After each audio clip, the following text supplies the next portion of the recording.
Assalamualaikum warahmatullahi wabarakatuh. Perkenalkan, nama saya Galbi Abiati. Saya dari jurusan Pendidikan Bahasa Arab kelas C.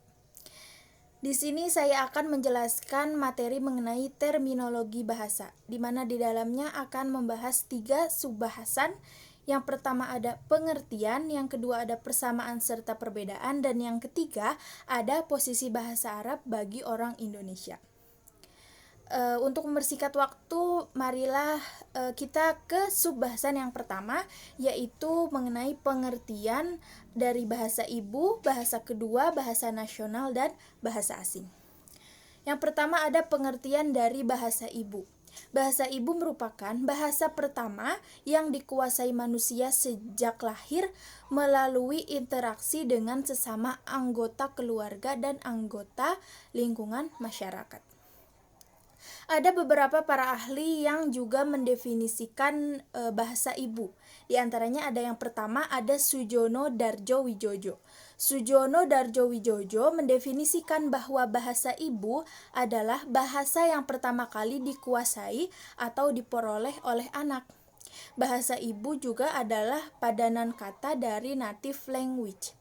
Yang kedua ada Endang Retnowati. Endang Retnowati mendefinisikan bahwa bahasa ibu adalah bahasa yang mempunyai hubungan emosional dengan penuturnya secara langsung.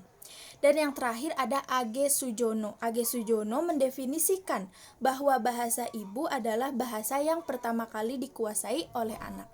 Jadi berdasarkan penjelasan tadi dapat disimpulkan bahwa bahasa ibu merupakan bahasa yang pertama kali diketahui bahkan dikuasai oleh anak karena adanya interaksi langsung antar anggota keluarga bahkan antar anggota masyarakat di lingkungannya. Lanjut ke yang kedua, yaitu ada pengertian bahasa kedua. Pengertian bahasa kedua. Bahasa kedua merupakan bahasa lanjutan yang dipergunakan di lingkungan sekitar dari penutur sebagai media komunikasi lanjutan. Bahasa kedua ini bisa berupa bahasa resmi nasional, bahasa resmi negara, bahkan bahasa resmi kedaerahan. Dan juga bahkan bahasa asing. Namun untuk bahasa asing itu bukan untuk atau bukan dari asli penduduk pribumi. Dapat dicontohkan seperti ini.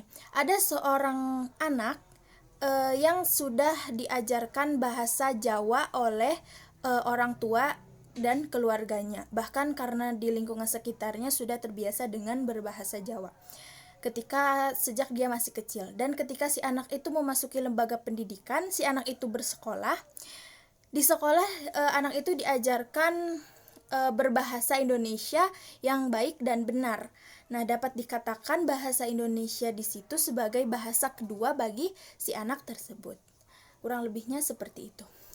Lanjut kepada pengertian bahasa nasional. Bahasa nasional merupakan suatu bahasa yang mewakili identitas nasional suatu bangsa atau negara. Bahasa nasional secara alternatif merupakan sebuah penetapan yang diberikan pada satu bahasa atau lebih yang dituturkan sebagai bahasa pertama di wilayah sebuah negara. Dapat dicontohkan di negara Indonesia ini, bahasa nasionalnya itu adalah bahasa Indonesia. Dan yang keempat, ada pengertian dari bahasa asing. Bahasa asing merupakan bahasa yang kaidahnya, aksara-aksaranya, dan konsepnya sama sekali berbeda dari bahasa Indonesia. Bahasa asing juga dapat didefinisikan menjadi bahasa yang diajarkan sebagai bahasa yang sama sekali belum dikenal oleh anak. Bahasa asing juga merupakan bahasa yang tidak digunakan oleh orang yang tinggal di tempat tertentu. Sebagai contohnya itu, bahasa Indonesia dianggap bahasa asing di Australia. Begitu juga sebaliknya. Sekian subbahasan untuk penjelasan untuk subbahasan pengertian. Lanjut ke subbahasan berikutnya, yaitu persamaan dan perbedaan bahasa ibu, bahasa kedua, bahasa nasional, dan bahasa asing. Dimulai dari persamaan. Persamaannya adalah saya menemukan 3 persamaan. Yang pertama ada bahasa sama-sama diperlukan untuk dapat berkomunikasi sesama manusia. Mengapa dikatakan demikian? Karena untuk berkomunikasi dengan sesama manusia itu kita menggunakan bahasa. Entah itu menggunakan bahasa ibu, bahasa kedua, bahasa nasional, atau bahkan bahasa asing.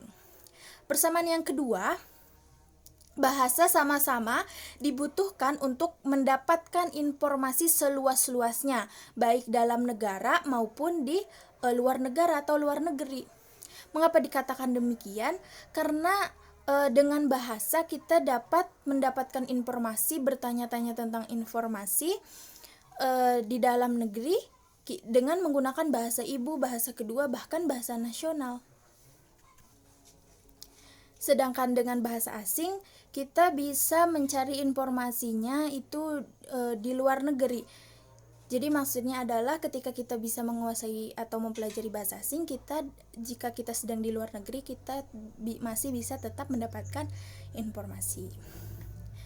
Kurang lebihnya seperti itu. Dan persamaan yang ketiga, setiap macam bahasa sama-sama dapat menunjukkan ciri khas dari daerah maupun negaranya masing-masing. Mengapa demikian? Karena setiap tempat mempunyai ciri khas bahasa yang berbeda.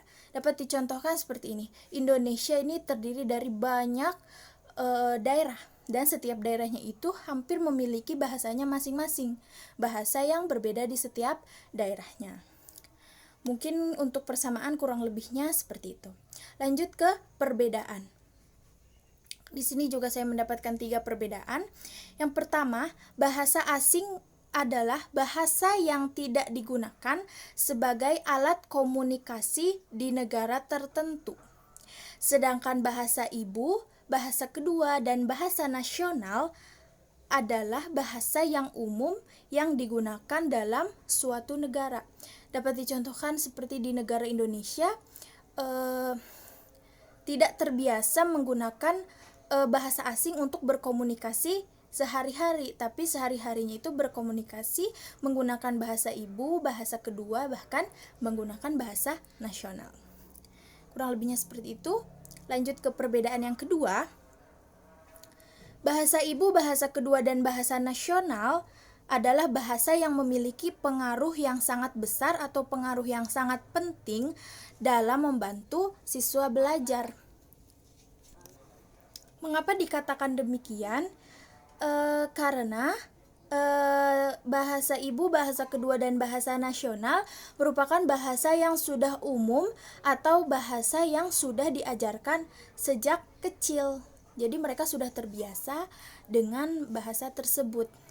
Sehingga dalam memahami materi, bahkan mencari materi pembelajaran itu mudah jika menggunakan bahasa ibu, bahasa kedua, bahkan bahasa nasional. Untuk perbedaan yang ketiga, itu adalah bahasa ibu adalah bahasa yang sangat mencerminkan budaya lingkungan sekitar atau tempat tinggalnya daripada bahasa kedua, bahasa nasional, bahkan bahasa asing. Mengapa dapat dikatakan demikian? Karena bahasa ibu adalah bahasa yang paling terlihat perbedaannya dari daerah-daerah tempat tinggal yang lain yang ada di sekitarnya. Seperti yang dikatakan tadi, di Indonesia itu terdiri dari berbagai macam daerah, dan setiap daerahnya itu memiliki bahasa yang berbeda-beda. Jadi setiap daerah itu dapat dilihat ciri khasnya itu dari bahasa ibu atau bahasa pertama. Mungkin untuk subbahasan persamaan dan perbedaan kurang lebihnya seperti itu yang dapat saya sampaikan atau saya jelaskan. Subbahasan yang terakhir yaitu posisi bahasa Arab bagi orang Indonesia di antara beberapa terminologi. Posisi bahasa Arab bagi orang Indonesia di antara beberapa terminologi bahasa. Jika kita melihat dari segi bahasa Arab bagi orang Indonesia masih menjadi bahasa asing. Mengapa demikian? Karena orang Indonesia tidak terbiasa dengan bahasa Arab. Jadi dapat dikatakan bahasa Arab itu tidak umum digunakan di Indonesia atau tidak umum digunakan oleh orang Indonesia. Makanya dikatakan bahasa Arab masih menjadi bahasa asing bagi orang Indonesia. Berbeda apabila kita melihat dari segi huruf Arab. Jika kita melihat dari segi huruf Arab, mayoritas orang Indonesia sudah tidak asing lagi dengan huruf Arab. Mengapa bisa dikatakan demikian? Karena huruf Arab merupakan huruf Al-Quran, yang dimana Al-Quran itu adalah kitab suci umat Islam yang sudah sering dibaca setiap hari bahkan. Mengapa dapat dikatakan demikian? Kembali lagi, karena mayoritas orang Indonesia adalah beragama Islam. Jadi dapat disimpulkan bahwa jika kita melihat dari segi bahasa Arab masih menjadi bahasa asing bagi orang Indonesia. Namun berbeda apabila kita melihat dari segi huruf Arab. Mayoritas orang Indonesia sudah tidak asing lagi dengan huruf Arab. Karena huruf Arab adalah huruf Al-Quran, yang dimana Al-Quran adalah kitab suci umat Islam yang sudah sering dibaca. Yang dimana mayoritas orang Indonesia adalah beragama Islam. Kurang lebihnya seperti itu yang dapat saya sampaikan.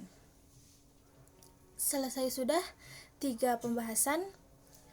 Kurang lebihnya saya mohon maaf apabila ada kesalahan dalam menjelaskan.